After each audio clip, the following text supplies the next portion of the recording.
بسم اللہ الرحمن الرحیم۔ ایک شخص کی 4 بیویاں تھیں۔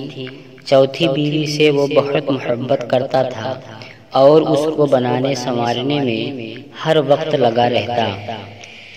تیسری بیوی سے بھی وہ بہت محبت کرتا کیونکہ وہ بہت خوبصورت تھی، جو اسے دیکھتا گرویدہ ہو جاتا، اس لیے اس کو یہ خوف لگا رہتا کہ یہ کسی اور کی نہ ہو جائے، اس لیے اسے چھپا چھپا کر رکھتا۔ دوسری سے بھی اسے بہت محبت تھی، اس لیے کہ وہ اس کی ساری پریشانیوں کا حل اسے بتاتی اور ہمیشہ اس کی مدد کرتی، مگر پہلی سے وہ محبت نہیں کرتا تھا، لیکن وہ اس سے محبت کرتی تھی۔ اب ہوا یہ کہ ایک دن وہ شخص اتنا بیمار ہوا کہ مرنے کے قریب ہو گیا۔ اس نے سوچا میرے پاس 4 بیویاں ہیں، کسی ایک کو تو مرتے ہوئے ساتھ لے جاؤں۔ اس نے چوتھی بیوی سے کہا کہ تم میرے ساتھ چلو، میں نے تم پر اتنی توجہ دی اور اپنا مال بھی تم پر سب سے زیادہ خرچ کیا۔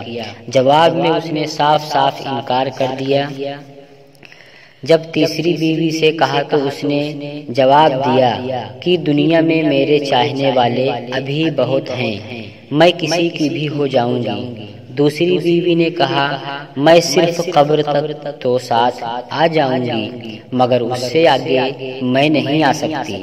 اب یہ بڑا پریشان ہوا، لیکن اچانک پیچھے سے ایک آواز آئی کہ میں تمہارے ساتھ قبر تک چلوں گی، اگرچہ تم نے کبھی میری طرف توجہ نہیں کی۔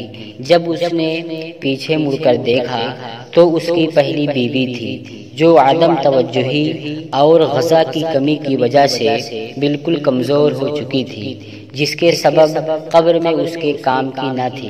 اب یہ افسوس کرتا رہا کہ میں نے سمجھنے میں غلطی کی، اگر میں اس پر توجہ دیتا تو آج یہ قبر میں میری اچھی رفیق اور ساتھی ہوتی۔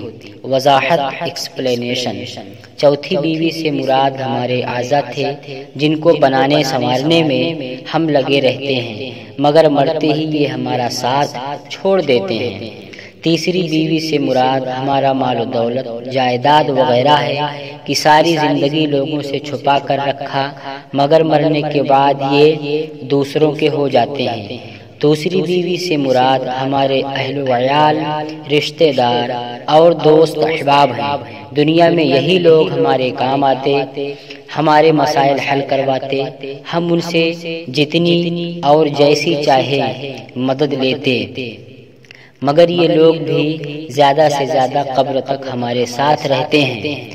پہلی بیوی سے مراد ہمارے اعمال ہیں، جو قبر میں ساتھ جائیں گے، لیکن ہم نے ان کی طرف توجہ نہ دے کر قبر کے حقیقی دوست اور ساتھی سے محروم ہو گئے۔ آئیں آج ہی اپنے اعمال کی طرف توجہ دینے کا پکا عہد کرتے ہیں۔